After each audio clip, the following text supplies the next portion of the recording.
So our main focus of this part of the lesson today is we're going to start picking apart our story of my life as a pencil, okay? Now, the reason why we've linked it to the idea of conversational dialogue is you can see down here it says, but as I grew sharper, I also grew shorter. You know how it is. A short pencil won't last long. The idea there of you is that this poem is written in what's called second person. So it's not in first person, it's talking about I and me, although there is some I and I have or I've learnt in here. But it's addressing you as the reader or whoever the poem is talking to, okay? So you could be the owner of the pencil and the owner of the pencil case. So, you know, the pencil's addressing you. It could be the pencil's talking to another piece of stationery in the pencil case. You know how it is. Maybe they're talking to a sharpener or talking to the rubber or talking to another pencil that's getting shorter and shorter and shorter. But it's a poem that's almost having a conversation with you as the reader, okay? And although it's a very tenuous link to the idea that it's a conversational piece of writing, obviously because it's not written as speech, it's still doing that conversational element of where it's addressing you as the reader. So it's almost like reading the diary of how this pencil feels, what this pencil's gone through, and it's reading itself out loud to you effectively. So based on this poem, what I've done is I have done a mind map on this page here. And what I've done is I've kind of split it up in my head in two separate things. On one side, I'm going to write down all the places I might find a pencil. Okay, so thinking about the context of my settings, okay, of my poem. Where's it going to be set? Is it going to be set in a pencil case? Is it going to be set in a book bag, a pencil pot, stationery drawer? And then on the other side, what I'm going to do is I'm going to think about all the different things that happen to a pencil. Because the elements of what happens to that pencil is where we're going to start linking in the personification and linking in the emotions from the pencil and how it feels.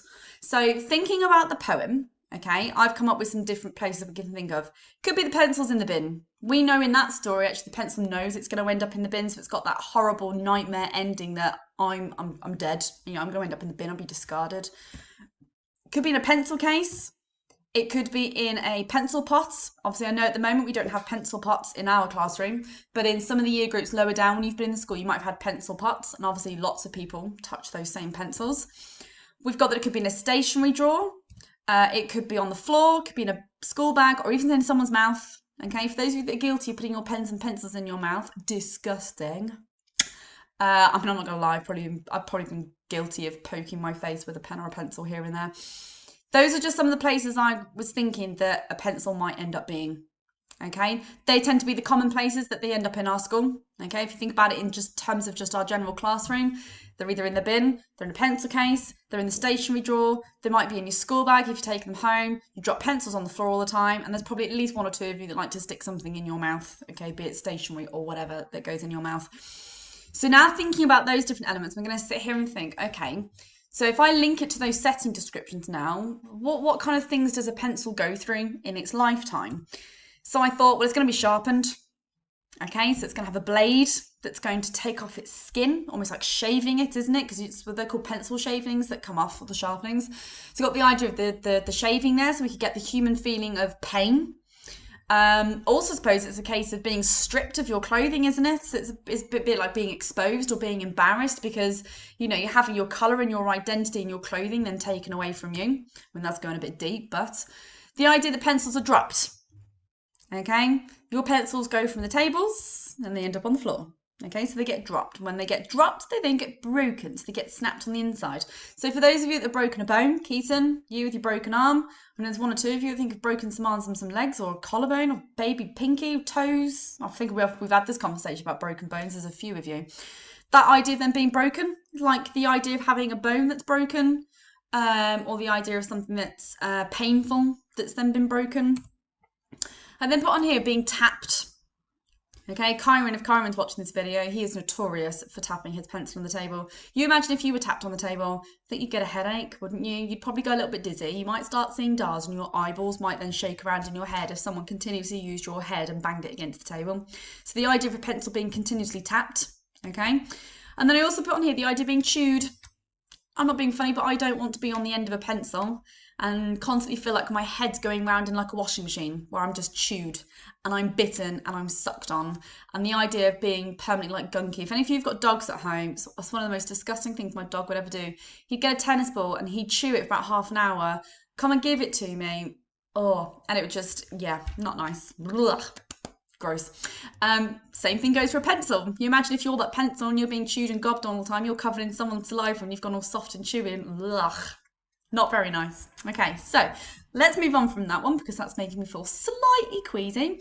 So you can see on one side here, I've put the different settings, so the places I'm going to find the pencil, so that I can start to set the scene of where I want that pencil to be and what daily routine it's going to go through, be it at school, be it at home, it could be in someone's office. Okay, you could be a very fancy pencil. Okay, I've got some pencils that had my name on it when I was at school. You know, it could be, you know, very, very fancy pencil. And maybe I only belong on the office desk or something like that. Maybe it's a very posh, very, very proud pencil. And then here on this side, obviously I've put all the different things that could happen to a pencil that it might experience. So what I then went and did is I thought to myself, I'm going to take all of those elements of what the pencil goes through in a day. And then I think about what could potentially happen to that pencil, but how it's going to make that pencil feel. So at the beginning of the poem, it mentioned about the daylight flooding in when the pencil case was opened. And obviously the pencil's then lying on, so like being woken up in the morning. So I got here that it's blinded by the daylight. So anything that's in red is the human characteristic given. So it's blinded. Obviously pencils don't have eyes. Okay, but that sunlight that comes through is like blinding. It said that it filled them with joy of having that warm sunlight that, you know, bathed them when they opened the pencil case. Obviously pencils don't have feelings, but here it felt joy. The idea of them being pressed on pencil and being scribbled or doodled or written with, you're going to get a headache because that's your head, isn't it? Okay, so you're going to get the headache of constantly being pushed and shoved. The idea of trembling in fear. Okay, that journey from your table in your little chubby, sweaty, dirty hands, walking over to the dustbin and seeing that big metal sharpener comes towards you. Okay, that idea of, if any of you have seen Toy Story, I want to say it's Toy Story 3, at the end where they look like they're going to the furnace. And it's almost like you see that never, you know, you see the end in sight and that furnace was getting closer and closer. Same idea of that sharpener getting closer and closer. They're about to then feel pain, okay? Pain from being sharpened. Also, the idea of linking the headache thing to being chewed or being tapped on the table. You're constantly being bounced up and down the table. You're going to get a headache. Maybe it makes your teeth chatter. Maybe it makes your lead shiver. Because one thing I've said to you guys, when you drop a pencil, you can still break the lead on the inside. So if you've ever gone and sharpened your pencil and you've got it nice and sharp and then poked the top of it and it's fallen out, and then sharpened it again and then poked the top out again, that's the lead that's broken inside. At the end of the day, that then becomes a pencil that's then useless because you can sharpen it as much as you want, but if it's on the end of a broken piece of lead on the inside, it's going to fall straight back out again. Got the idea of being depressed and uncomfortable. Okay, it might be depressed that it's constantly being dribbled on or being in someone's mouth, okay, or being slapped across the face with someone's tongue or being crunched between someone's gnashes, or, you know, the idea of drowning in someone's saliva and dribble. Especially, I suppose, for the nursery children. I mean, goodness knows what gets dribbled on there. Or the idea of being uncomfortable if you're cramped into a pencil case.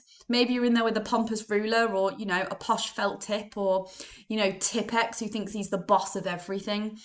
Okay, so the idea of linking it to other stationery that could be cramped in that pencil case. And I've put the idea of being abandoned on the floor or in a drawer. I mean, at least the pens and pencils in your drawer at school, they get used on a daily basis, don't they? But then when Brandon goes over to the table, to the stationery drawer every day to get a new pen, new pencil, new ruler, new green pen. Yes, Brandon, you know it's true. It's almost like that celebration. Yay, we get picked today. But if nobody really goes over to those stationery drawers to get a new one, they sit in the drawer kind of abandoned on their own, don't they? So maybe they're depressed, maybe they're lonely. Same as on the floor, they're missing out on all the action.